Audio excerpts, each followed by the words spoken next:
Bridge Mohan योग केंद्र में आप सबका मैं स्वागत करता हूं। और आज के इस प्रातःकालीन योग सत्र की शुरुआत हम लोग विभिन्न प्रकार के आसन, प्राणायाम और छोटे छोटे घरेलू जो उपचार होते हैं उसके बारे में हम चर्चा करेंगे। और घरेलू उपचार के साथ ही हम अपने शरीर को यदि नियमित रूप से उसके साथ जोड़ के रखेंगे तो हम आजीवन, यूँ कहें तो 100 वर्ष तक हम शतायु हो सकते हैं, दीर्घायु हो सकते हैं, और वो भी आरोग्यता के साथ, निरामय जीवन के साथ। तो सबसे पहले हम सबों को ध्यान रखना चाहिए कि जैसे कहा गया है कि मिला जुला भोजन और मिलजुल करके रहिए। एक ही अनाज रोज मत खाइए, कभी जौ, कभी मकई, कभी बाजरा, कभी जई। उसी प्रकार से आपस में भी मिलजुल करके रहने से हमारी जो जीवन है या दिनचर्या है वह टिकाऊ होती है और प्रेम, भाईचारा, एक दूसरे के प्रति सुख दुख में एक दूसरे के प्रति जो समन्वय होता है, ये सब हमारे जीवन को एक नई ऊंचाई प्रदान करने में सहयोग करते हैं। तो हम सभी आज के सत्र को शुरू करेंगे कुछ वैदिक मंत्रों के द्वारा, जिसमें 3 बार हम ओम का उच्चारण करते हैं। फिर कुछ गायत्री मंत्र, महामृत्युंजय मंत्र का हम ध्यान करते हुए, जप करते हुए सत्र की शुरुआत करते हैं। तो सबसे पहले हमें सिद्धासन में बैठना चाहिए। दाहिना पैर को सीधा करते हैं, फिर बाएं पैर को मोड़ करके दाहिना पैर इस प्रकार लगा करके दोनों घुटनों को जमीन पर हम टिका देते हैं, ध्यान मुद्रा लगा लेते हैं।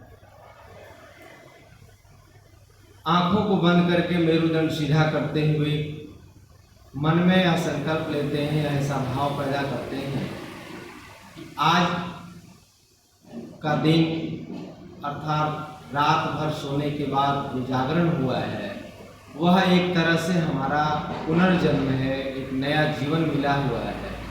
और ये सोने के समय तक चलेगा जब तक हम जगे हुए हैं, यानी जगने से लेकर सोने तक की जो घड़ी है, जो समय है, वो हमारा एक तरह से जीवन काल है। और सोने से लेकर के और जगने का जो पीरियड है वह एक तरह से मृत्यु काल है। उसमें हम अपने आप से यानी इच्छित रूप से हम उसमें कोई कार्य नहीं कर पाते हैं। तो आइए, एक नया जीवन हमें मिला हुआ है और उस जीवन को कैसे उमंग उत्साह के साथ हम जी सकें, उस यात्रा को आगे बढ़ाएंगे। 3 बार ओम का उच्चारण करना है।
तत्सवितुर्वरेण्यं भर्गो देवस्य धीमहि धियो यो नः प्रचोदयात्।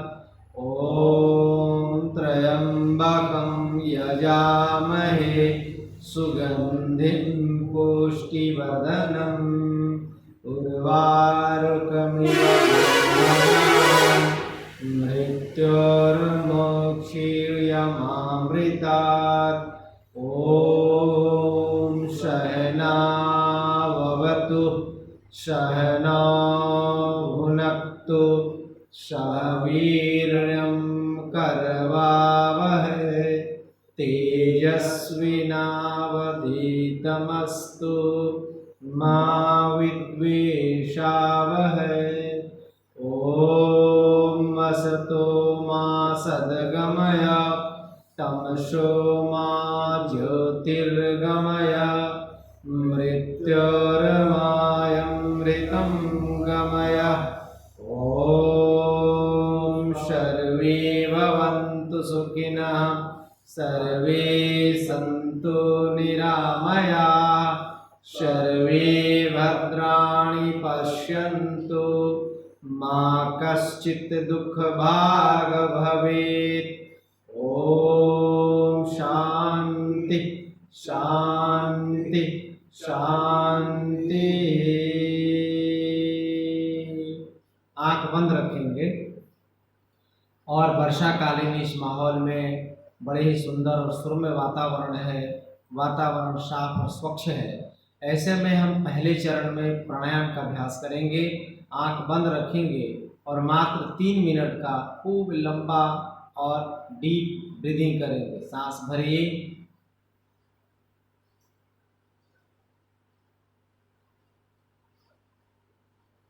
भस्त्रिका प्राणायाम 5 सेकंड तक सांस को धीरे धीरे हम दोनों नासिका छिद्रों से डायफ्राम में, फेफड़े में ले जाने का सतत प्रयास कर रहे हैं।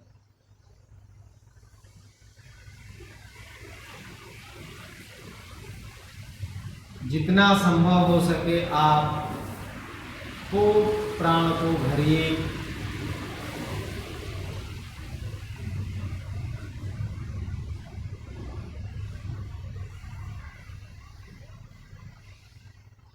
दोनों आंखों को बंद रखना है और बंद रखने के साथ साथ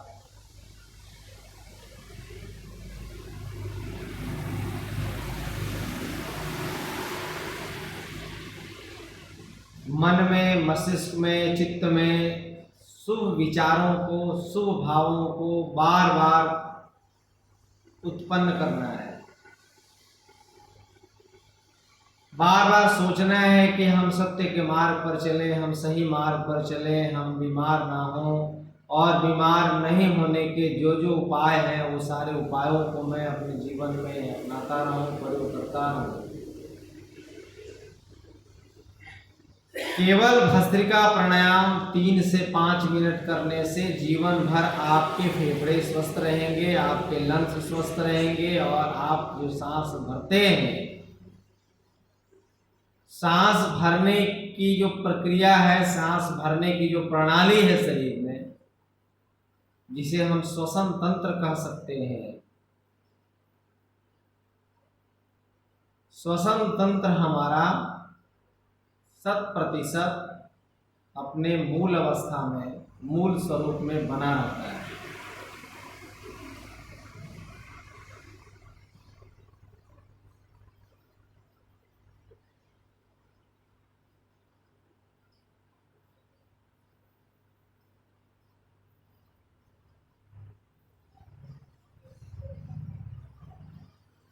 अठारह बार 5 सेकंड भरेंगे और 18 बार 5 सेकंड तक छोड़ेंगे तो आपका 3 मिनट पूर्ण हो जाएगा। अब आंख बंद रखे रहिए और बंद आंखों से अगला हम अभ्यास करेंगे कपालभाति का। इसको भी हम 3 से 5 मिनट करेंगे। दोनों नासिका छिद्रों से एक साथ हवा को फोर्सली, वेगात्मक रूप से बाहर फेंकते हैं। 5 मिनट तक लगातार करिए और ध्यान को अपने सांसों पर लगा दीजिए। सांस के अलावा हमें और कुछ भी न दिखाई दे, ऐसी भावना मन में करिए। भस्त्रिका प्राणायाम में और कपालभाति में यही बेसिकली अंतर है, मूलभूत अंतर है कि भस्त्रिका प्राणायाम में सांस को हम छोड़ते हैं, प्रवाहित करते हैं, और कपालभाति में सांस को हम झटके से बाहर फेंकते हैं।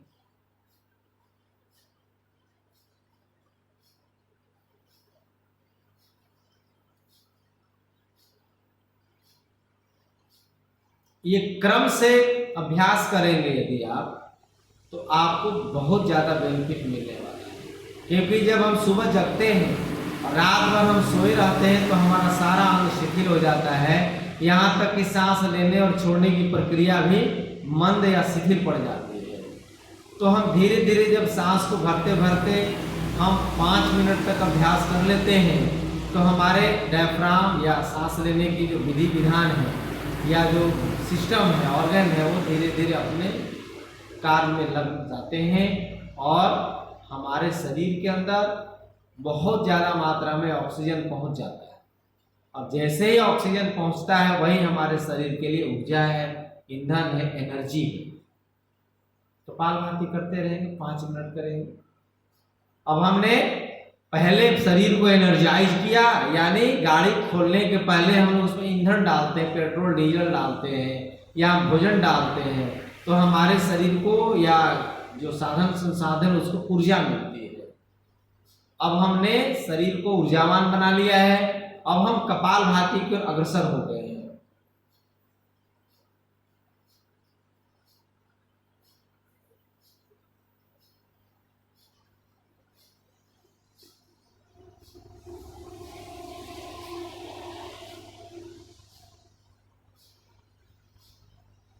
पूरा पेट अंदर और सांस बाहर, शरीर में वैक्यूम पैदा हो रहा है।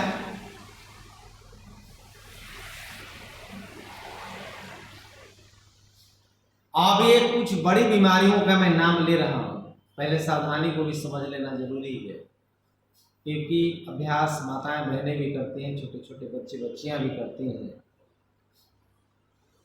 5 वर्ष से छोटे बच्चों को कपालभाति नहीं करवाना है। 5 वर्ष से लेकर के 10 या 12 वर्ष के बच्चों को मात्र 5 मिनट कपालभाति करवाना है, और 12 साल से लेकर के मरते समय तक, यानी अंतिम समय तक कपालभाति आप 5 मिनट से लेकर के 15 मिनट, या कुछ बड़ी बीमारियों में आप आधा घंटा से लेकर के 1-1, 2-2 घंटा तक कपालभाति का अभ्यास ध्यान पूर्वक कर सकते हैं।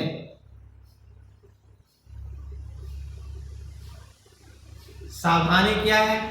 माताओं बहनों को पीरियड्स के दौरान, मासिक धर्म के दौरान कपालभाति का अभ्यास बिल्कुल नहीं करना है। यदि आपके शरीर से कहीं भी किसी भी अंग से ब्लीडिंग हो रहा हो, चाहे नाक से नकसीर हो, चाहे शौच के रास्ते से बवासीर हो, खूनी बवासीर, तो ब्लीडिंग के पीरियड्स में आपको कपालभाति का अभ्यास बिल्कुल नहीं करना है। शरीर में कहीं पर भी कोई ऑपरेशन हुआ है, शल्य चिकित्सा या शल्य क्रिया के द्वारा कोई पार्ट काटे या निकाले जा चुके हैं, तो कपालभाति का अभ्यास 6 महीना तक बिल्कुल नहीं करना है। अभ्यास के दौरान सर में तेज दर्द हो या हाई ब्लड प्रेशर हो, उच्च रक्तचाप हो, तो कपालभाति का अभ्यास या तो नहीं करना है या गुरु के निर्देशन में ही इस अभ्यास को पूर्ण करना चाहिए। अब इन सारे सावधानियों को सुनते समझते हुए कपालभाति की यात्रा आगे की बढ़ती चली जा रही है।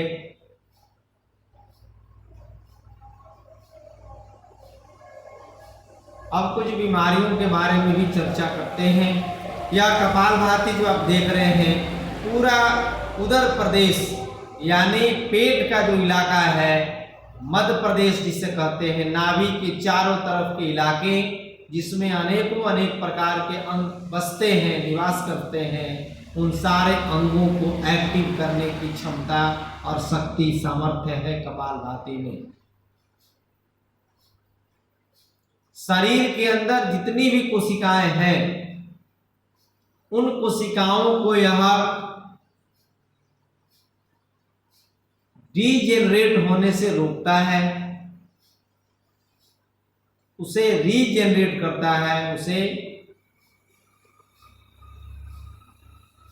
पुनर्जागरण करता है।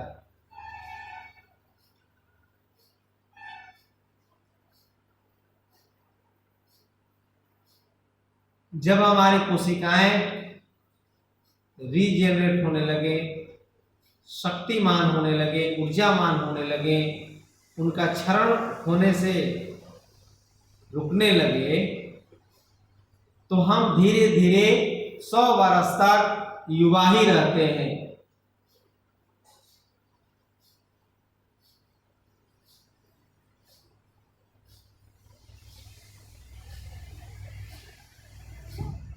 अब कपालभाति करने से विशेष करके माताओं बहनों को क्या लाभ मिलेगा? करते रहे कपालभाति। माताओं बहनों को लिकोरिया की बीमारी, मासिक धर्म की अनियमितता की समस्या, या मासिक धर्म आने के पहले पेट में तेज दर्द होना, या ब्लीडिंग ज्यादा होना, या ब्लीडिंग हो तो थक्के जैसे, जमे हुए खून जैसे ब्लड का स्राव होना, लिकोरिया की समस्या, बांझपन की समस्या, ये सिर्फ और सिर्फ कपालभाति आप करके ठीक कर सकते हैं।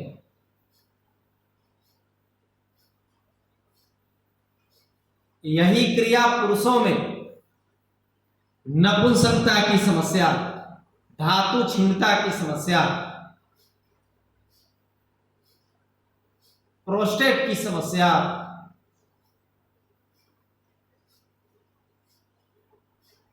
स्वप्न दोष की समस्या,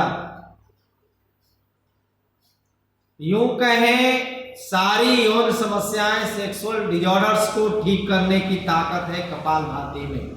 यानी महिला और पुरुष के प्रजनन तंत्र को, रिप्रोडक्टिव सिस्टम को ठीक करने की पूरी क्षमता है कपालभाति में। यदि आप विधि पूर्वक 10 से 15 मिनट नियमित रूप से करते हैं तो।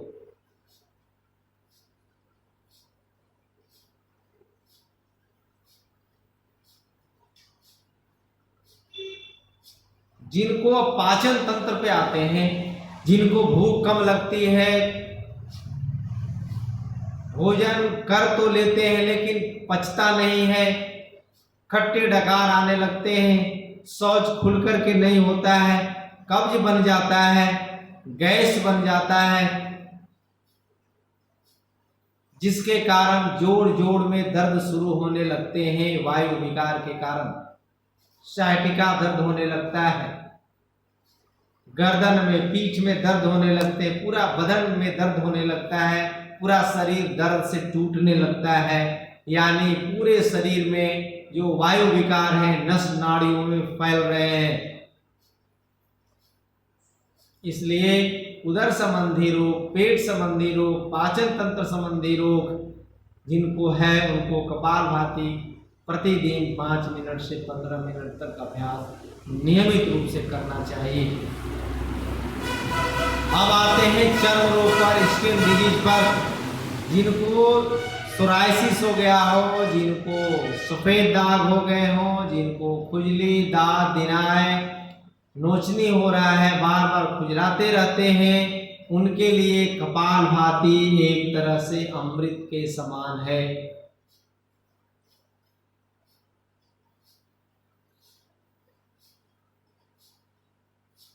इसलिए चर्म रोग जिनको है वो कपालभाति प्रतिदिन और भस्त्रिका प्राणायाम नियमित रूप से 5 मिनट जरूर किया करें। अब आते हैं जिनको मोटापा, जिनके शरीर मोटे होते चले जा रहे हैं और जिनके शरीर पतले होते चले जा रहे हैं, यानी ओवरवेट और अंडरवेट की समस्या को कैसे हम ठीक करेंगे कपालभाति के द्वारा। इससे शरीर का जो हमारा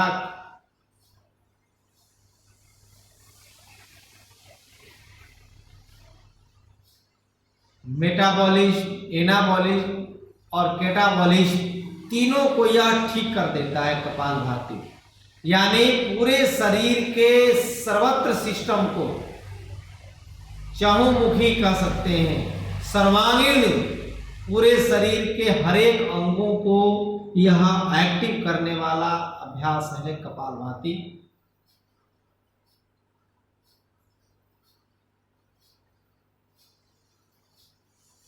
हृदय संबंधी समस्या को लेते हैं, हार्ट डिजीज, जिनको हार्ट ब्लॉकेज है,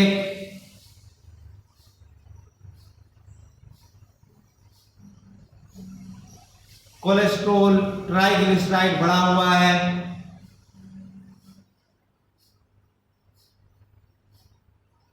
तो कपालभाति का अभ्यास कम से कम 15 मिनट करने पर ब्लॉकेज धीरे धीरे खुल जाते हैं और ट्राइग्लिसराइड और जो हमारा कोलेस्ट्रॉल का लेवल बढ़ जाता है वो धीरे धीरे कम हो जाता है और बैलेंस में आ जाता है। अब आते हैं जोड़ों के दर्द पर, जिनको गठिया है, सैटिका है, तमाम प्रकार के सुई जैसा चुभन शरीर में होने लगता है कि कोई पिन चुभा रहा है, कभी इधर कभी उधर, कभी इधर कभी उधर। तो पिन चुभने की जो समस्या उत्पन्न हो जाती है वो कपालभाति से हम ठीक कर सकते हैं। अब हम लोग कपालभाति के बाद आज मैं एक ही आसन में लगातार करवा रहा हूं, क्योंकि पुराने साधक बैठे हुए हैं। कम से कम नियम भी यही कहता है कि यदि प्राणायाम करने बैठे हैं तो ओम का उच्चारण से लेकर के और प्राणायाम के समापन यानी प्रणव प्राणायाम तक आपके आसन नहीं विचलित होने चाहिए, नहीं हटने या टूटने चाहिए। अखंड प्रचंड पुरुषार्थ के साथ हम इस अभियान को पूरा करते हैं। तो भस्त्रिका कर लिया, कपालभाति कर लिया, अब करेंगे हम लोग 3 बंद लगाएंगे। बाह्य प्राणायाम,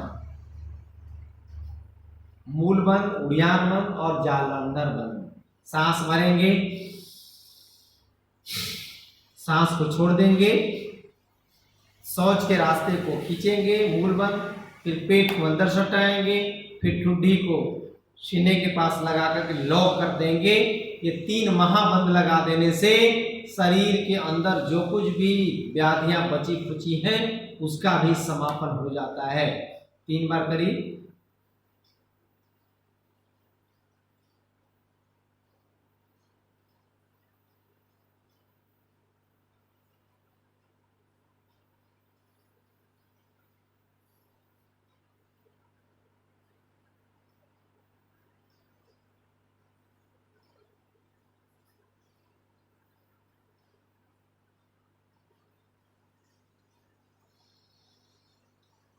इसमें होल्डिंग टाइम को देखना चाहिए कि कितना देर तक हम रोक रहे हैं। यदि जिनको हाई ब्लड प्रेशर हो या हार्ट की समस्या हो तो होल्डिंग टाइम को बड़ी ईमानदारी या बड़ी सावधानी के साथ या सजगता के साथ होल्ड करना चाहिए। पहले धीरे धीरे 2 सेकंड 4 सेकंड से बढ़ाते बढ़ाते इसे आप माने कम से कम आधा मिनट तक आराम से कर सकते हैं। बाकी अभ्यास करें तो 1-1 मिनट तक का भी किया जा सकता है, लेकिन आधा मिनट तक का आदर्श माना गया है। एक बार और कर लें।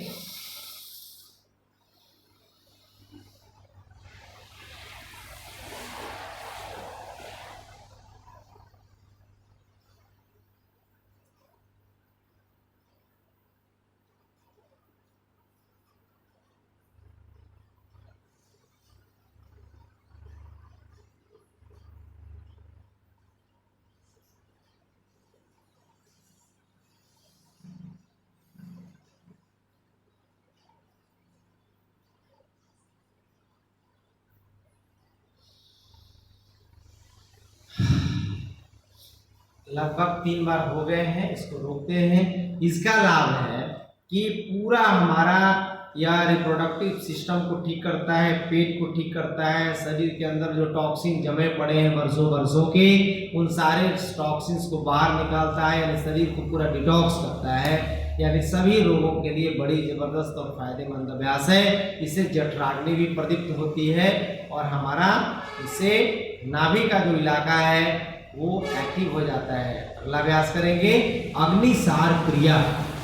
इसमें हम एक ही बंद लगाते हैं, मूल बंद को, और उड़ियान बंद यानी पेट को अंदर खींच करके और पेट को ऊपर नीचे करेंगे। 2 बार करेंगे इसको।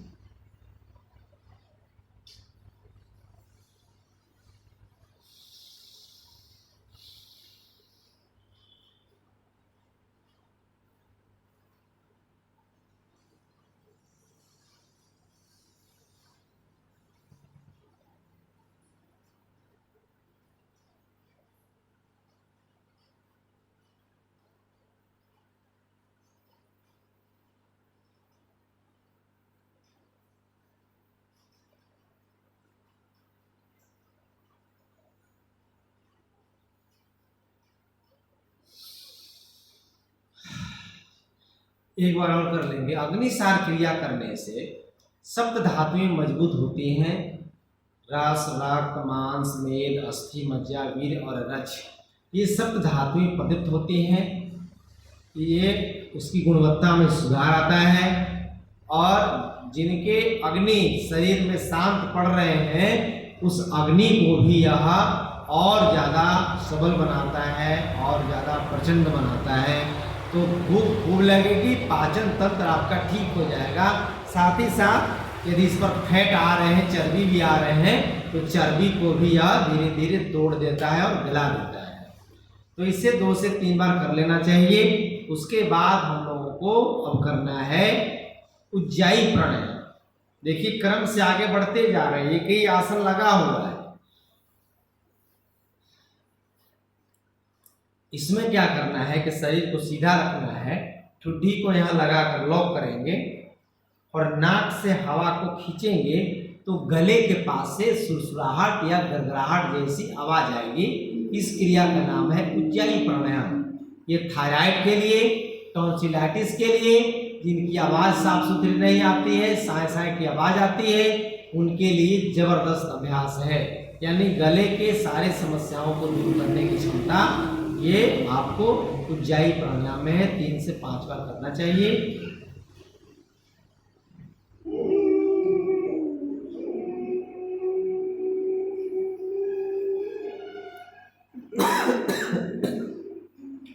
खांसी भी कभी कभी आ सकती है।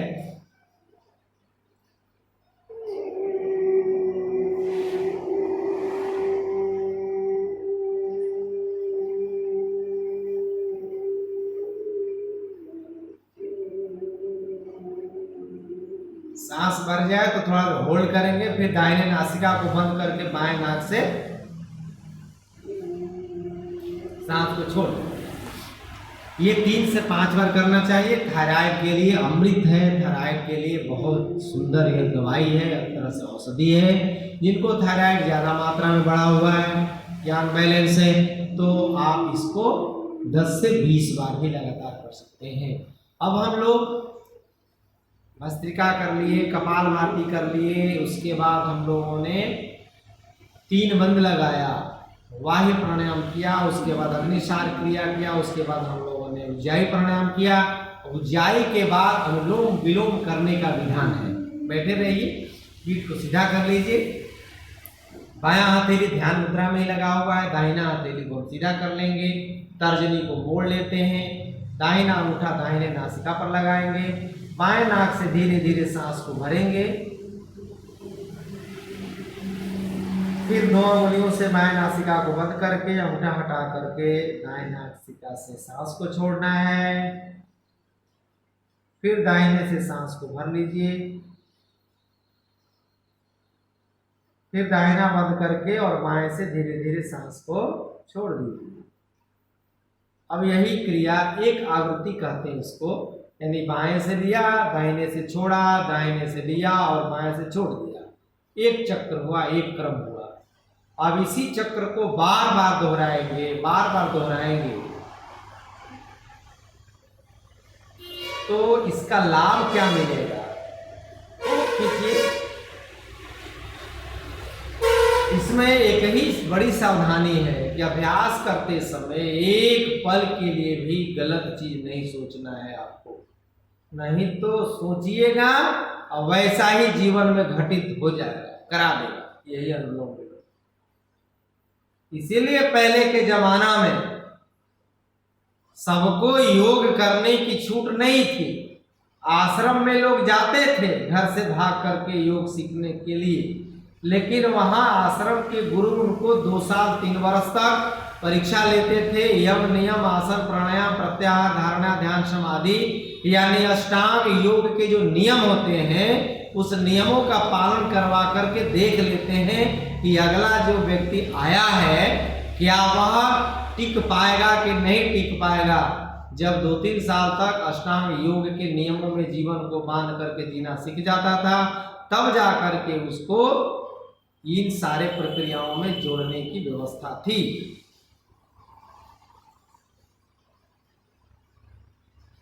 अभी तो वर्तमान में मात्र चिकित्सा पद्धति के रूप में योग को लोग अपना रहे हैं। ठीक बात है, अच्छी बात है, लेकिन योग का स्वरूप यही नहीं है कि बीमारी ठीक करेगा केवल। खूब लंबा खींचिए।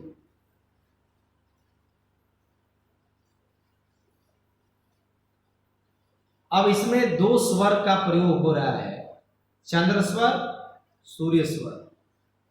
बाएं नासिका को चंद्र स्वर, दाहिने नासिका को सूर्य स्वर कहते हैं। बाएं नासिका को ईड़ा, दाहिने को पिंगला, और मेरुदंड में सुषुम्ना नाड़ी है। यही त्रिवेणी है, मैं कल भी चर्चा कर रहा था। गंगा, यमुना, सरस्वती, यही त्रिवेणी में हम स्नान करने जा रहे हैं। तैयारी हो चुकी है हमारी, अब यात्रा को शुरू करेंगे। बीच बीच में कुछ अच्छा लगेगा तो मैं आपको बोल भी दूंगा, लेकिन 4-5 मिनट तक थोड़ा ध्यानपूर्वक अभ्यास मैं भी कर रहा हूँ, आप भी करिए।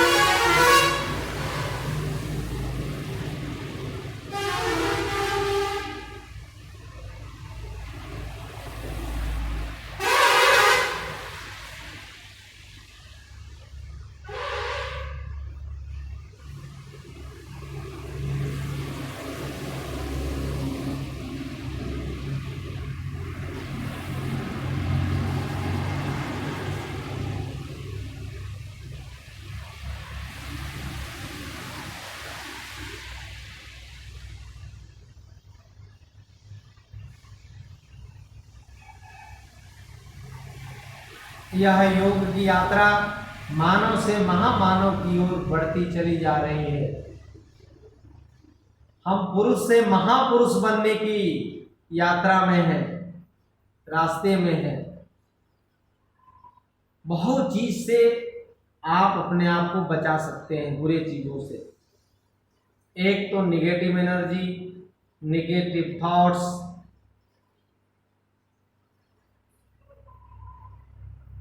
नेगेटिव इमोशंस, यानी जितने भी नकारात्मक आपके विचार हैं, सोच है, भाव है, भंगिमाएं हैं, कलुषित मन को अंधेरा में जो मन भटक रहा है इधर उधर, उसको हम प्रकाश की ओर ले जा सकते हैं। तो डीप खींचिए, जितना लंबा खींचेंगे, जितना लंबा छोड़ेंगे, उतना ही हमारे लिए यह फायदेमंद होगा।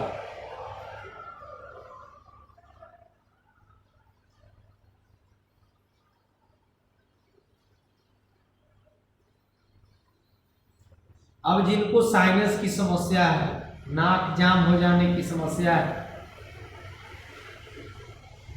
सर में दर्द है, माइग्रेन है, अधकपारी है, बार बार तनाव, लड़ाई झगड़ा, क्रोध, चिड़चिड़ापन आ जाते हो मन में, बार बार शरीर या देह दिवाले नहीं बल्कि रोगाले की ओर प्रवृत्त होता जा रहा हो, कोई भी काम करते हैं सफल नहीं हो पा रहे हैं, प्रभु से प्रार्थना हम करें कि हे भगवान, हमारे पूर्व जन्मों के क्या पुरुषार्थ रहे, क्या प्रारब्ध रहे हैं, वो आप सब भली भांति जानते हैं प्रभु परमात्मा।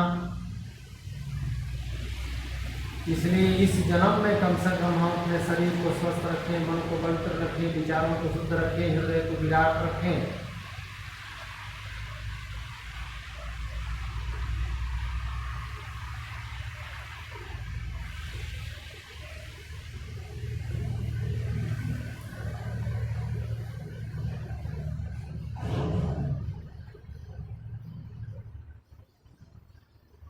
सभी चीजों में सिया राम मैं सब जग जाने, यानी